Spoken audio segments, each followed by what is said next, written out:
Allahu Akbar, Allahu Akbar, Allahu Akbar, Allahu Akbar, Allahu Akbar, Allahu Akbar. Salam ilahi menuntut kesatuan, maju serta membela kebenaran untuk negara, bangsa dan kemakmuran. Allah tegakkan, Allah tegakkan. Assalamualaikum warahmatullahi wabarakatuh.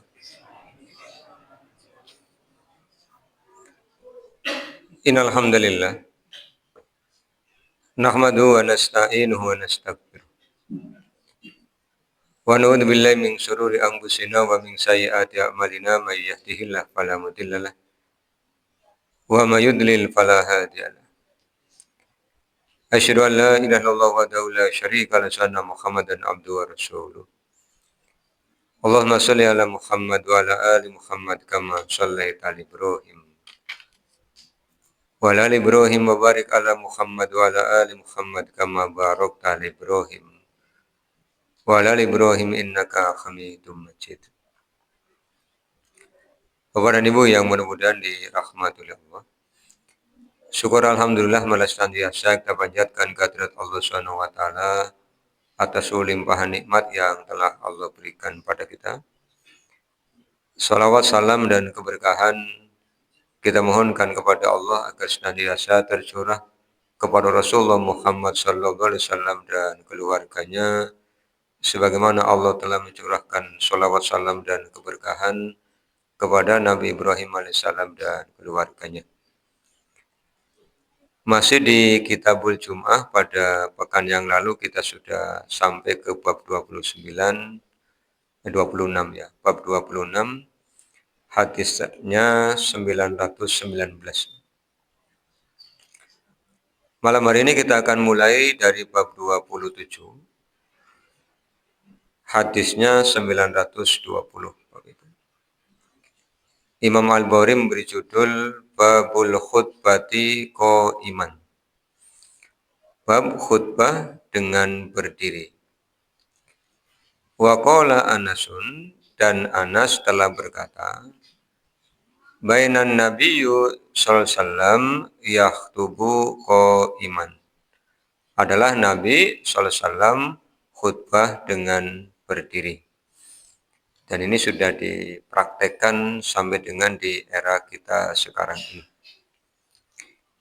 Hadisnya, Haddatsana Ubaidullah ibnu Umar al-Qawariri qala Haddatsana Khalid ibn al-Kharisi qala Haddatsana Ubaidullah an-Nafi'in an ibni Umar radhiyallahu anhuma qala Kana nabiyyu, adalah Nabi sallallahu alaihi wasallam yakhtubu qa'iman, khutbah dengan berdiri, summa kemudian yaqudu, duduk, summa kemudian yaqumu, berdiri, kama sebagaimana taf'aluna, kalian mengerjakannya, al-ana, sekarang.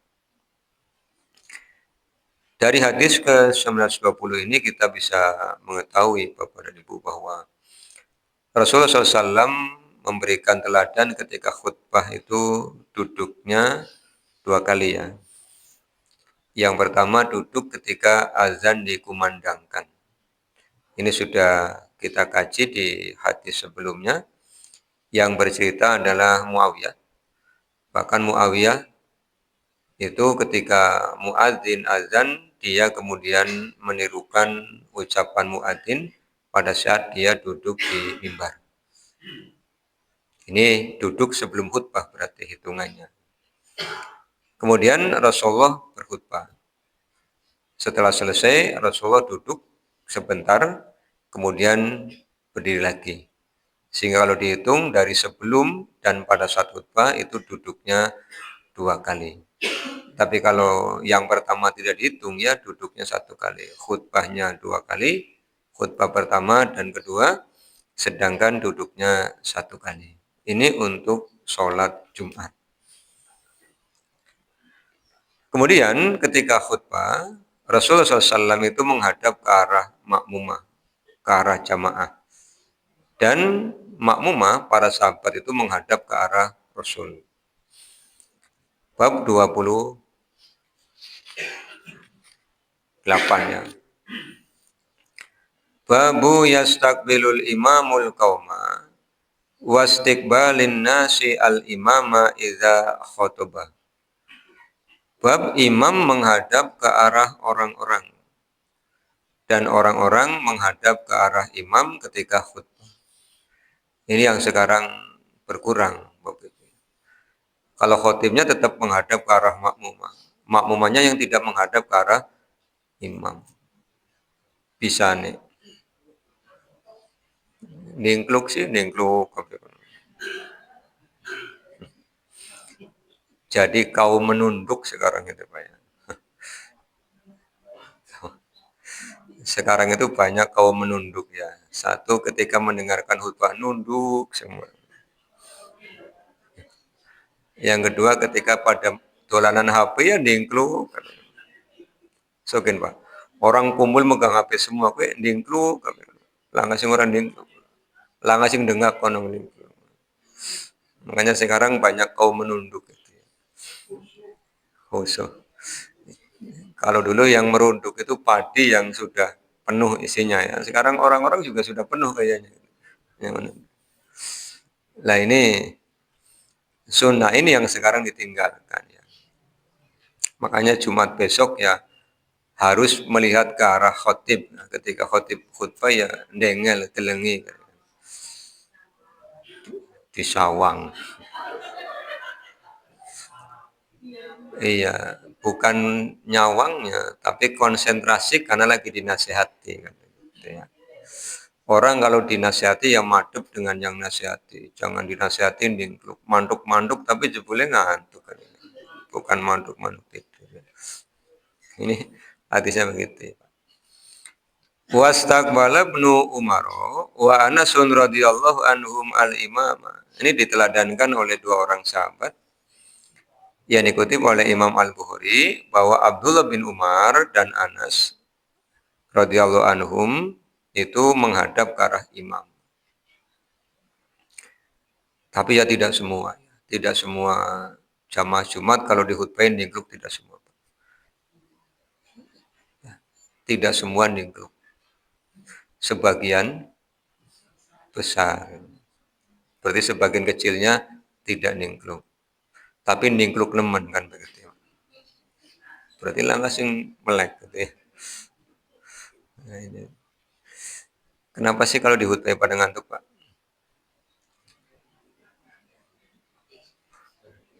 Atis. Masa atis? Iya, nanti dicari tahu ya. Saya tanya bapak-bapak, Bu, nyenengan udah boleh jawab. Tanya bapak-bapak kami lu jawab. Iya.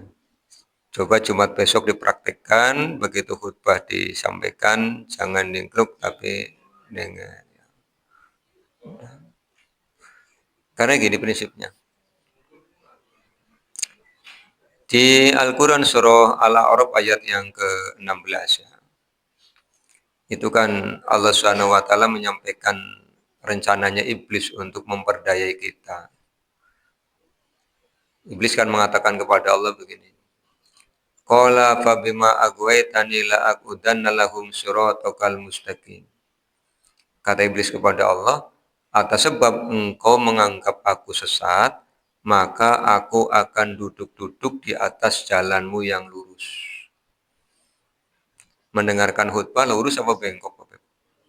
Lurus. Maka iblis akan duduk-duduk di situ. Dengan cara apa? Ya tadi. Dengan cara mengajak untuk ngantuk. Makanya harus dilawan. Karena itu adalah tipu daya iblis. Kalau misalnya begini, Pak, karena capek habis kerja. Kalau saya amati ngantuk itu tidak masalah capek. Wong nyatanya kuliah subuh tak telengi ana sing ngantuk. Kowe nembe tangi turu. Kuliah duha jam 7 pagi, ya ana sing ngantuk. Ya. Pengajian jam 10 ana sing ngantuk. Khutbah ngantuk. Kuliah asar ana sing ngantuk. Kuliah maghrib ana sing ngantuk. Ngaji habis isya ada yang ngantuk. Jadi kalau alasannya capek, kurang tidur kayaknya tidak rasional. Ya, Bapak-bapak ya. Jadi ilmunya sudah sampai kepada kita manfaatkan begitu ya. Iya. Kalau jenengan tanya Pak, jenengan sih kalau Jumatan ngantuk, alhamdulillah tidak pernah ngantuk.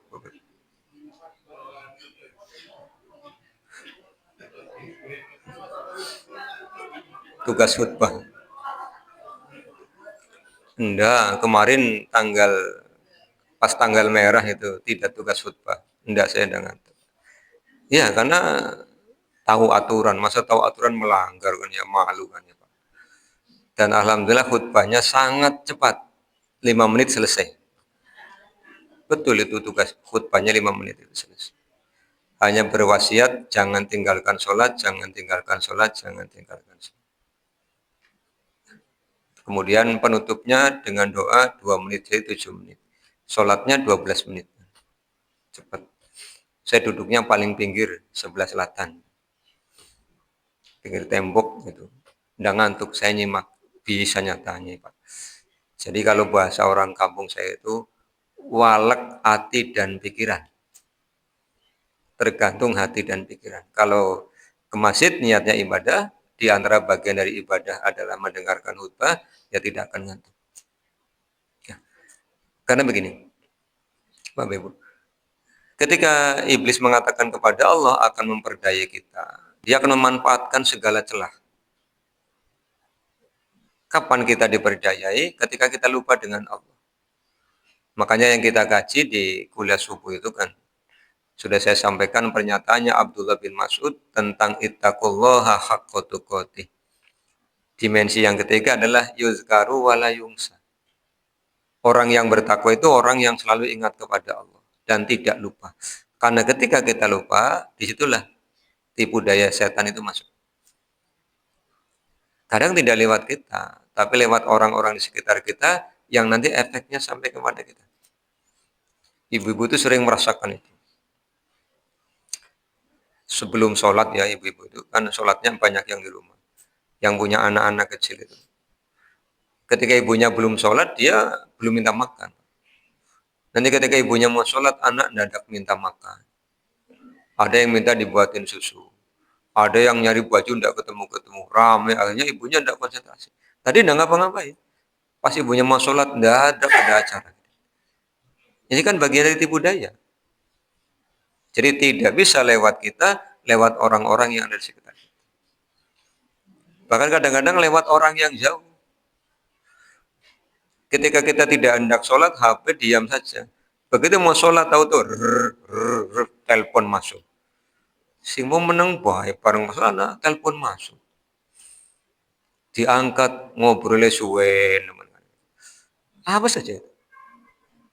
Makanya diingatkan oleh Abdullah bin Mas'ud, yuzkaru wala yungsa. Kalau sudah niat ibadah, ya tinggalkan sementara urusan-urusan keduniaan. Fas'au ila zikrillahi wadarul baik. Karena yang namanya pekerjaan tidak ada selesainya. Kalau kita meninggal pun pekerjaan masih ada. Iya masih ada. Dan di ayat 17 dari Al-A'raf itu kan kata iblis kepada Allah, summa la'atiyannahum min baini aydihim wa min khalfihim wa an aymanihim wa an syama'ilihim wa la tajidu aksaruhum syakir. Dari depan, dari belakang, kanan dan kiri. Dari depan apa? Dilupakan akhirat. Dari belakang apa? Ditanamkan kecintaan kepada dunia. Orang kalau sudah bicara dunia itu tidak ada capeknya. Semangat menggebu-gebu. Dan sudah diajak bicara akhirat, mulai banyak yang tidak suka. Itu bagian dari tipu daya iblis. Makanya kata iblis kan tujuannya apa? Membuat orang sedikit yang mau bersyukur. Berarti kan lebih banyak yang kufur. Sehingga oleh Allah disampaikan wa anna aktsarun nasi la yashkurun. Kebanyakan manusia tidak pandai bersyukur. Dan kita yang sudah taklim ini harus berupaya menjadi orang yang pandai bersyukur. Caranya bersyukur bagaimana? Dengan melaksanakan ketaatan. Fattaqullaha la'allakum tashkurun. Ini diperhatikan. Kemudian hikmahnya apa sih ketika kita sebagai makmum menghadap ke arah khotib itu? Dalam Fathul Bari Ibnu Hajar menyampaikan, di samping bentuk penghormatan kepada para imam yang sekaligus sebagai khotib karena diajak itu madhab ya Pak. Juga untuk bisa konsentrasi mendengarkan apa yang disampaikan. Dulu kita semua pernah sekolah. Orang yang ketika diterangkan oleh guru kemudian menyimak, selesai keterangan pasti paham. Tapi yang diterangkan tidak menyimak, apakah dingkluk karena ngantuk, atau ngobrol dengan temannya, atau malah kegiatan yang lain. Kadang pelajarannya apa, yang dikerjakan apa. Kadang pelajarannya matematika, gurunya menjelaskan. Dia malah gambar itu. Gambar apa? Gambar wajah gurunya. Kan gitu. Ditanya, paham? Belum Pak. Lah kok belum? Karena apa? Ya tidak memperhatikan. Ini bagian dari manfaat yang akan kita dapatkan ketika kita konsentrasi, kita mendapatkan pemahaman. Karena ilmu itu kan, cara mendapatkannya selain dengan membaca, juga mendengar. Dan kita ketika di khutbah, kita mendengar apa yang disampaikan oleh para khotib itu. Nanti pulang, karena dipahami, dilaksanakan, dibagi dengan keluarga, keluarga yang tidak ikut Jumatan tahu. Sehingga sama-sama menjadi orang yang ilmunya bertambah, kualitas imannya bertambah, insya Allah sama-sama menjadi mutakin. Sehingga keluarganya menjadi orang-orang yang solid dan solihah. Tapi kalau di khutbah kemudian tidak mendengarkan, dingkluk, bangunnya kapan? Nanti kalau khotibnya Allahumma gfir baru pada jenggelek. Nah kalau pulang ditanya oleh istri, materi khutbahnya apa Pak? Embu, kan embu, nyong ngantuk mau. Sadilat apa suwe? Ya embu pokoknya ngantuk. Ini kan rugi. Ya, jadi jangan punya pikiran, yang penting Jumatan dipahalai. Ada pahala yang langsung kita dapatkan, apa materi khutbah itu pahala yang langsung kita dapatkan. Maka saya berpikir begini Bapak Ibu. Setiap Jumat yang sholat Jumat kan bukan ratusan ribu orang ya, jutaan orang di negeri ini. Seandainya mereka yang mendengarkan khutbah, memahami, mengimani, melaksanakan, negeri ini akan menjadi negeri yang baldatun thayyibatun warabun ghafur. Karena yang Jumatan bukan puluhan orang, jutaan orang. Masjid terbanyak di negeri kita. Tapi kalau keadaannya belum begitu, ya berarti kita termasuk yang andil sehingga berkah dari Allah belum turun. Di antara penyebabnya tadi. Yang datang awal tidak mendengarkan, yang datang akhir khutbah selesai. Bahkan ada yang lebih rugi lagi, datang teman-temannya udah pada pulang kan baru datang. Ini kan telat ya. Karena kadang-kadang mindsetnya begini, Jumatan biasanya jam 12 lebih lekas. Waktu sholat kan geser-geser. Kalau di bulan-bulan ini, pekan-pekan ini memang pukul 12. Tapi di bulan tertentu kan setengah 12. Kalau pakai kebiasaan jam 12, ternyata Jumatan mulai setengah 12, kan udah selesai. Nanti akhirnya karena malu, duluan kan. Jadi belum sampai ke masjid, ya teman-temannya pulang, ikut pulang. Ini rugi.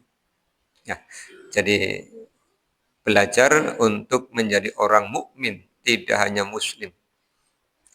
Mukmin itu kan ukurannya taat. Al-Baqarah 285. Kalau muslim kan sebutan setiap orang yang beragama Islam. Tapi kalau mukmin kata Allah, amanar rasulu bima unsila ilaihi mir rabbihi wal mu'minun. Kullun amana billahi wa malaikatihi wa kutubihi wa rusuli la nufarriqu baina ahadim mir rusuli wa qalu sami'na wa ata'na. Itu karakter mukmin, sami'na wa ata'na. Sekarang pertanyaannya bagaimana kita mentaati kalau di khutbah tidak mendengar? Apa yang mau ditaati kan pertanyaannya begitu. Ya, jadi ke depan kita perbaiki. Kalau memang ngantuk ya geser tempat duduk. Lah ngantuk kabeh Pak, geser kabeh akhirnya kan. Akhirnya oh ya kabeh kan. Iya, dicobalah. Wong khutbah itu tidak lama Pak. Para khotib kita itu sudah sangat paham betul aturannya. Pendekkan khutbahnya, panjangkan sholatnya. Itu aturannya begitu. Ya, kalau kadang ada yang khutbahnya panjang, ya lagi lupa berarti. Khutbahnya lebih panjang daripada sholatnya. Atau ada materi yang kira-kira tanggung mau diselesaikan. Kita ke hadis 921 yang cerita adalah Abu Said Al-Khudri. Qala dia berkata, Inna Nabiyya sallallahu alaihi wasallam bahwasanya Nabi sallallahu alaihi wasallam jalasa duduk zata yaumin pada suatu hari alal mimbari di atas mimbar. Wa jalasna khaulahu dan kami duduk di sekitarnya.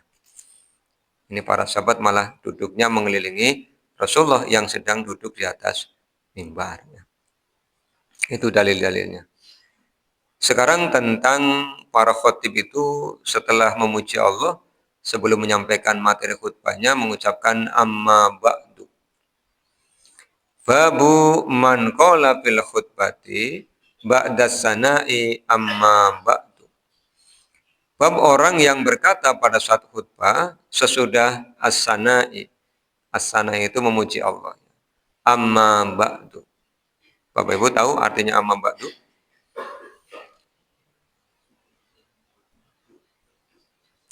Amma ba'du artinya dan seterusnya. Amma ba'du artinya adapun sesudah itu. Amma ba'du adapun sesudah itu. Iya, ini kan memuji Allah. Terus untuk menjeda pujian dengan kalimat berikutnya dijeda dengan kalimat amma ba'du. Rawahu Ikrimatu an Ibni Abbasin anin Nabi SAW telah meriwayatkan Ikrimah dari Abdullah bin Abbas dari Nabi. Hadisnya 922. Ini jalurnya sampai kepada Asma binti Abi Bakrin As-Siddiqi.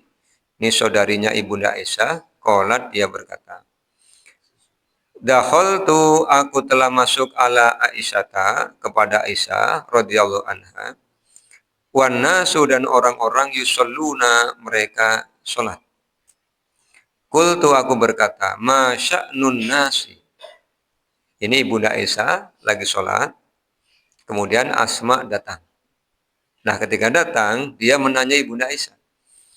Padahal Ibunda Aisyah lagi salat, Pak. Tapi ditanyai, ma sya'nun nasi.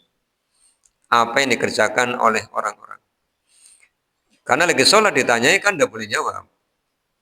Kalau jawab kan batal nanti sholatnya. Lalu bagaimana cara Ibunda Aisyah memberitahu Asma yang bertanya itu? Fasyarat biru'siha ila sama'i. Ibunda Aisyah memberikan isyarat dengan kepalanya ke langit. Ceritanya orang-orang sedang apa? Dengak gitu kan. Terus Asma ngomong lagi. Fakultu kemudian aku berkata, ayatun ada tanda, fa'asyarat birosiha ay na'am. Kemudian Ibunda Aisyah memberi syarat lagi yang artinya ya. Tadi tanda ini sekarang mangkluk. Ya lagi sholat ditanyai. Qalat kemudian Ibunda Aisyah Asma ya, kemudian Asma berkata, Fatola Rasulullah SAW jiddan. Rasulullah SAW sholat sangat panjang. Hatta sehingga tajalani nampak untukku al-ghosyu. Pusing. Jadi Asma akhirnya ikut sholat. Kemudian dia merasakan kepalanya pusing. Karena berdirinya sangat lama. Wa ila jambi dan di sisiku kirbatun ada kirbah. Kirbah itu tempat air ya. Fiha di dalamnya ma'un ada air. Fa fatahtuha kemudian aku membukanya. Faja'altu kemudian aku menjadikan asubbu minha menuangkan darinya ala roksi di atas kepalaku. Jadi karena lagi sholat kemudian mulai ngeliang, buka tempat air, kemudian dikerucuk. Ben apa Pak? Ben ora pingsan kan dikerucuk. Fansorofa Rasulullah SAW, kemudian Rasulullah SAW selesai dan menghadap ke arah jamaah berpaling ya. Wakod dan sungguh tajallati syamsu, matahari telah nampak. Jadi ini sholatnya adalah sholat gerhana matahari, makanya sangat panjang. Fakhotoban nasa, kemudian Nabi berkhutbah kepada manusia, wa hamidallaha, memuji Allah, bima, dengan apa, huwa ahlu, sifat-sifat yang layak untuk Allah. Summa kemudian kola, beliau bersabda, amma ba'du. Ini yang dijadikan sebagai dalil di dalam khutbah sebelum menyampaikan materi setelah muji Allah itu diselingi dengan kalimat amma ba'du. Qalat, Ibunda Aisyah berkata lagi, wala ghoto niswatun, wanita-wanita itu lagot itu berisik ya Pak. Minal ansori, dari orang-orang ansor. Jadi wanita-wanita ansor itu dulu bahasa guru saya namanya upres Bapak Ibu. Ngerti upres? Bu, ngerti upres beli Bu? Orang ngerti. Jadi ngobrol mana mene keluarnya upres dewek. Ya, Pak.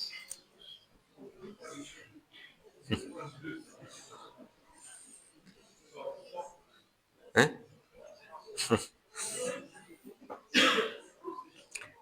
Iya, ini sih merupus. Merupus kayak yuyu merupus.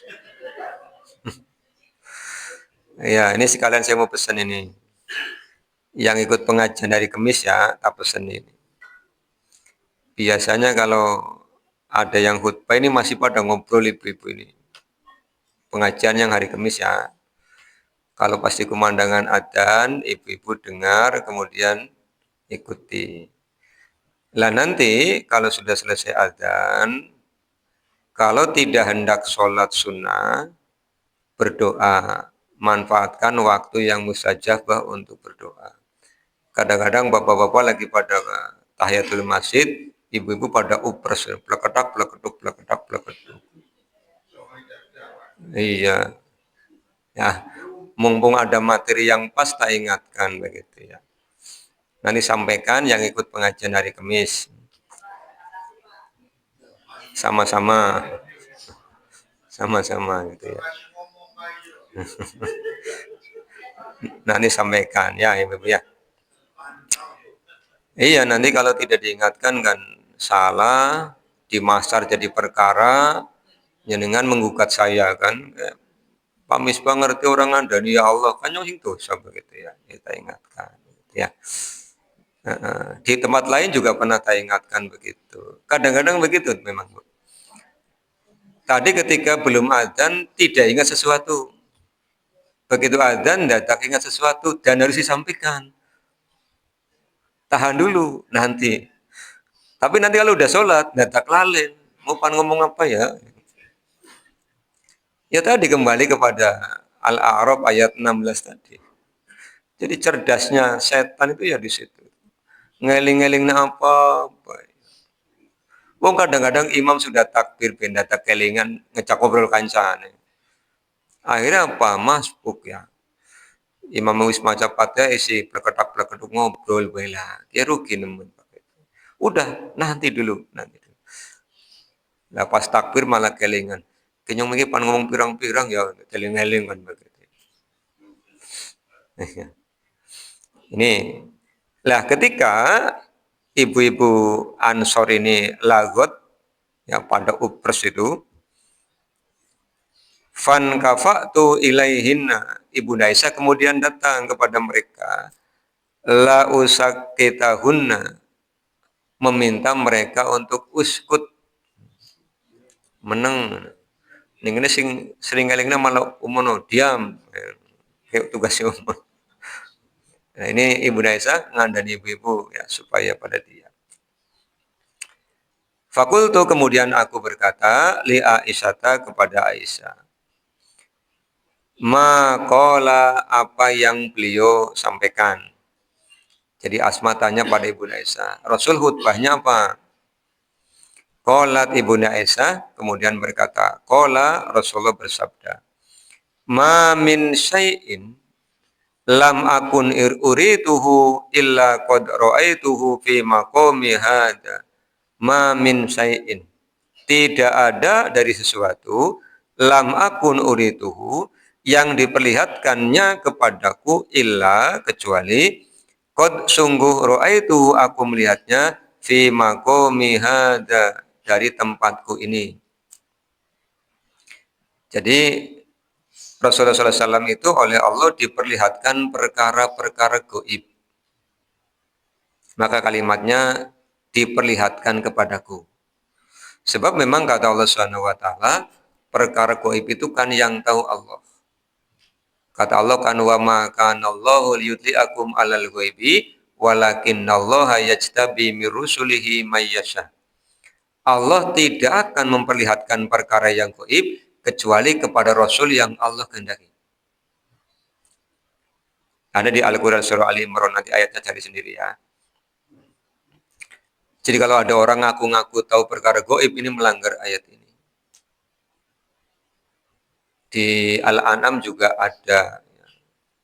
Rasulullah disuruh mengatakan begitu. Apa yang diperlihatkan kepada Rasulullah? Hatta al-jannata wan naru. Kata Rasul diperlihatkan kepadaku al-jannah surga, wan naru dan neraka. Diperlihatkan gambarannya. Wa innahu dan sesungguhnya qad sungguh uhiya ilayya diwahyukan kepadaku. Selain diperlihatkan surga dan neraka, Rasulullah SAW diberitahu oleh Allah tentang peristiwa yang akan terjadi untuk kita semua, Bapak Ibu. Apa itu? Annakum bahwasanya kalian tuftanuna. Kalian akan diuji. Bahasa hadisnya fitnah. Fitnah itu ujian. Bukan fitnah dalam terminologi bahasa Indonesia. Kalau bahasa Indonesia itu fitnah mengatakan sesuatu yang tidak sesuai dengan fakta. Tapi dalam bahasa hadis atau bahasa Quran atau bahasa Arab, fitnah itu artinya adalah ujian. Annakum bahwasanya kalian tuftanuna, kalian akan diuji fil kuburi, di dalam kubur. Bukan kuburan ya. Bedakan antara kuburan dengan alam kubur. Kalau kuburan itu tempat menyimpan jasad. Syariatnya begitu. Hikmahnya apa? Allah ciptakan kita dari tanah, kita tinggal di atas tanah, begitu meninggal dimasukkan ke dalam tanah. Panah pemaning. Kata Allah SWT ketika menerima taubatnya Nabi Adam di Al-A'raf 23, 24, 25, Allah menyampaikan, fiha tahyauna wa fiha tamutuna wa minha tukhrajun. Di bumi kamu hidup, di bumi kamu mati, dari dalam bumi kamu akan dikeluarkan. Lalu alam kubur di mana? Gaib. Disebut dengan barzah, pemisah antara dunia dengan akhirat. Dunia ini kita, begitu kita meninggal, masuk ke barzah. Tuftanuna, kalian akan diuji fil kuburi, di dalam kubur. Mislah seperti au qoriba min fitnatil masihid dajjal. Atau kalian juga dekat akan diuji dengan fitnah datangnya Al-Masih Ad-Dajjal. Secara fisik belum keluar. Nanti keluarnya setelah Allah SWT mengizinkan. Tapi secara sifat Dajjal sudah keluar. Dajjal itu secara bahasa artinya adalah pendusta. Sekarang kan banyak pendusta. Ya, itu berarti mempraktekkan karakternya Dajjal. Tapi Dajjal dalam bentuk makhluk fisik itu belum. yang oleh Rasulullah digambarkan dengan sosok seorang laki-laki tidak terlalu tinggi, tidak terlalu pendek, ya, memiliki dua mata, yang kanan buta, yang kiri tidak. Jadi matanya dua bukan satu. Makanya oleh Rasulullah kita diajari untuk berlindung kepada Allah dari fitnah Dajjal. Kapan kita berdoa itu? Ketika mengakhiri sholat, setelah membaca tahiyat. Yu'ta ahadukum, akan didatangkan kepada salah seorang di antara kalian. Kapan? Ketika kita meninggal nanti ya. Fayuqalu lahu, kemudian dikatakan kepada orang ini. Ini pertanyaannya yang diceritakan oleh Rasulullah di Sahih Al-Bukhari hadis 922, pertanyaan malaikat di alam barzah. Pertanyaannya apa, Bapak Ibu? Ma ilmuka bihadzal rajuli? Apa yang kau ketahui tentang laki-laki ini? Jadi malaikatnya datang pada kita membawa gambar Nabi Muhammad. Maka pertanyaannya, apa yang kau ketahui tentang laki-laki ini? Bagaimana supaya kita bisa menjawab? Ini bukan pengetahuan. Yang menjawab adalah keimanan.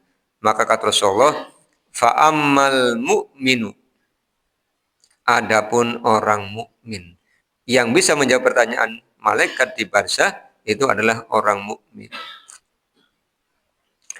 Fayaqulu, maka dia menjawab, huwa Rasulullah. Dia adalah Rasul. Dari mana kenal? Sebab satu di antara sekian ciri orang mukmin adalah sholat. Lihat Al-Quran surah Al-Mu'minun ayat 1 sampai ayat 11. Di situ ciri orang mukmin disebut ada dua tentang sholat. Yang pertama sholatnya khusyuk, yang kedua menjaga sholat. Kata Allah kan, qad aflahal mu'minun alladzina hum fi sholatihim khashi'un. Orang mukmin ciri sholatnya khusyuk. Kemudian menjelang ayat-ayat ke-11 itu, ala sholawatihim yuhafidun, menjaga waktu sholat. Jadi sholatnya ditepati waktunya, pelaksanaannya dikerjakan dengan khusyuk. Ini satu di antara tanda orang mukmin. Apa hanya satu? Enggak, masih ada lagi di Al-Quran surah Al-Mu'minun itu. Kemudian lanjutannya apa? Huwa Muhammadun sallallahu alaihi wasallam. Dia Nabi Muhammad. Padahal belum pernah ketemu, Bapak. Kita belum pernah ketemu, tapi kita akan bisa menjawab ini jika meninggal dalam keadaan mukmin. Hidup dalam keadaan mukmin, meninggal dalam keadaan mukmin.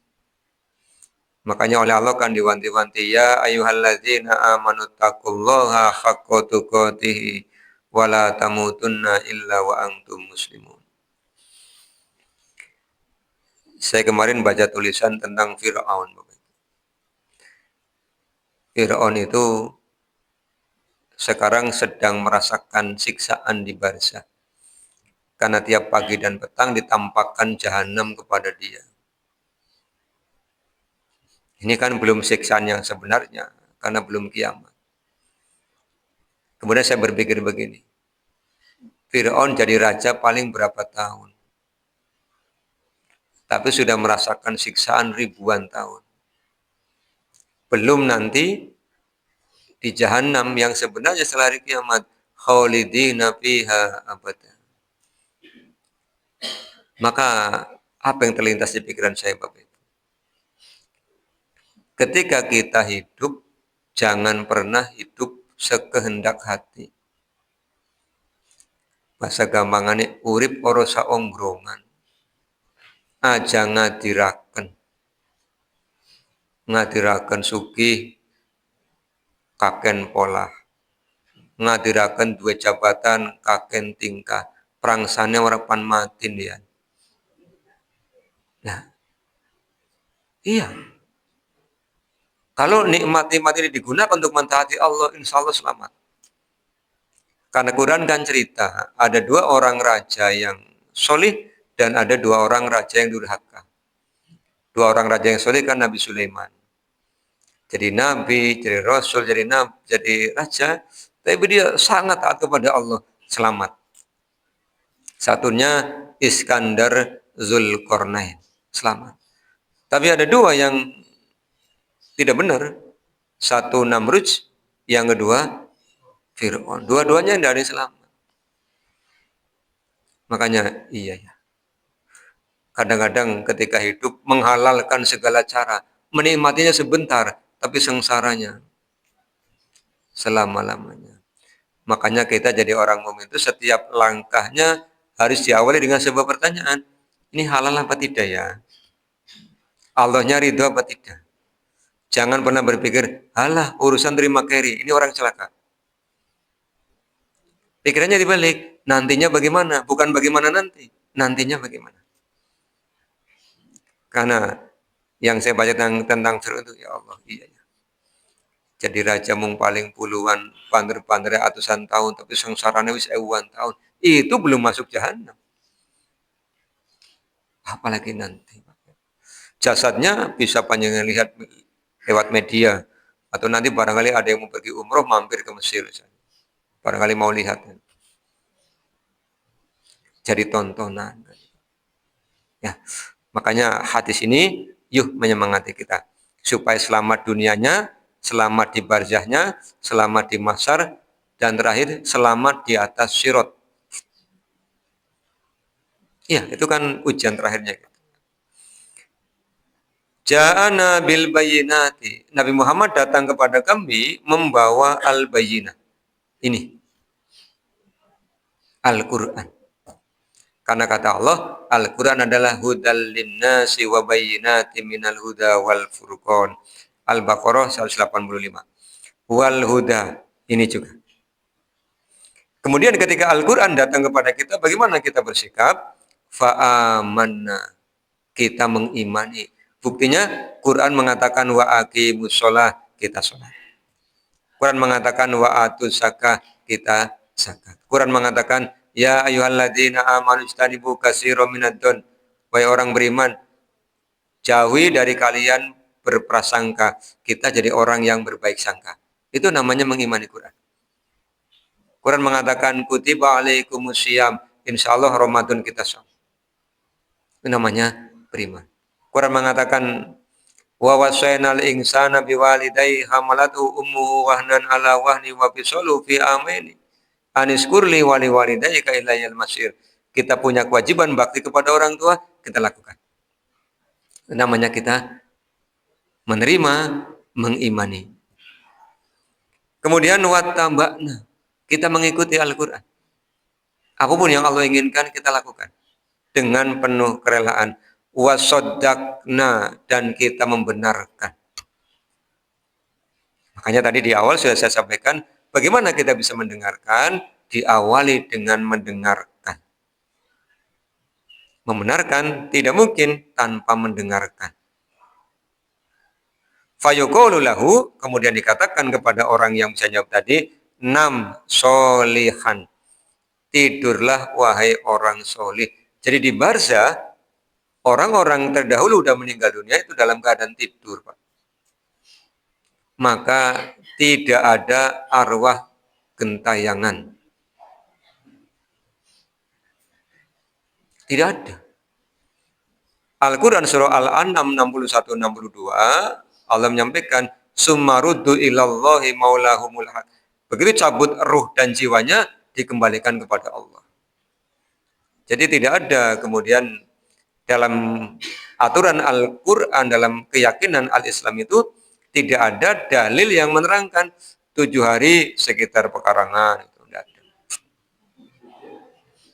Iya, wong Qurannya mengatakan, Summaruddu ilallahi maulahumul haq. Dikembalikan kepada Allah. Lah kalau ada yang menampakkan ketika ada orang meninggal itu korin. Untuk apa? Untuk nakut-nakuti. Dan yang takut biasanya siapa? Yang imannya kurang. Makanya kalau takut-takut ya berlindung kepada Allah Subhanahu wa taala. Kemudian kata malaikatnya bilang begini, "Qad kunna na'lamu in kunta la tu'minu bih." Sungguh kami tahu kalian adalah orang-orang yang mengimaninya. Fa ammal munafiqu. Adapun orang munafik, au qala al murtabu, orang yang hatinya penuh keraguan, ketika ditanya ma ilmu kabihadar rajuli, apakah kamu kenal dengan orang ini? Fayaqulu la adri, aku tidak kenal. Jadi walaupun beragama Islam, tapi kalau hatinya munafik, maka tidak bisa menjawab pertanyaan di barzah. Kan gawat. Kalau yang lahirnya muslim tapi hatinya munafik saja tidak bisa menjawab, bagaimana yang tidak beragama Islam? Yang tidak pernah membaca syahadat. Ini peristiwa yang pasti akan terjadi, Bapak Ibu. Sayangnya orang-orang yang tidak percaya, percayanya ketika pas kejadian. Makanya ngomongnya apa? Ya laitani kuntu turoba. Ngerti akan begini tak ketika hidup tidak jadi manusia. Mintanya apa? Jadi tanah. Tapi pas hidup mikir apa? Ongrongan, petakilan, sakar dewek, darani warapan mati ya.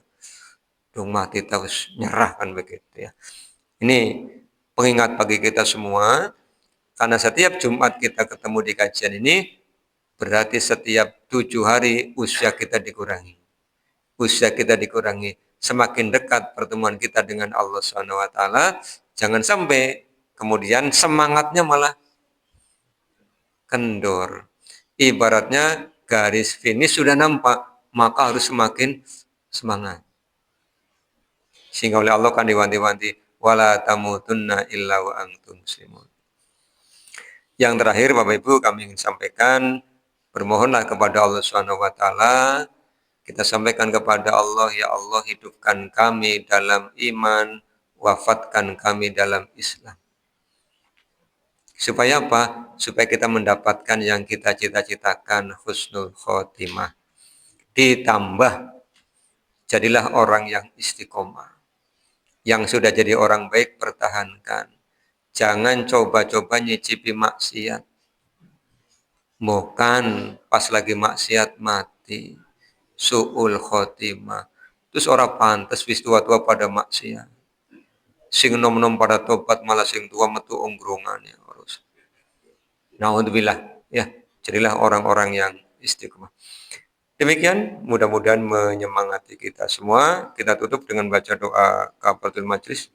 Subhanakallahumma bihamdika asyhadu an la ilaha illa anta astaghfiruka wa atubu ilaika. Assalamualaikum warahmatullahi wabarakatuh.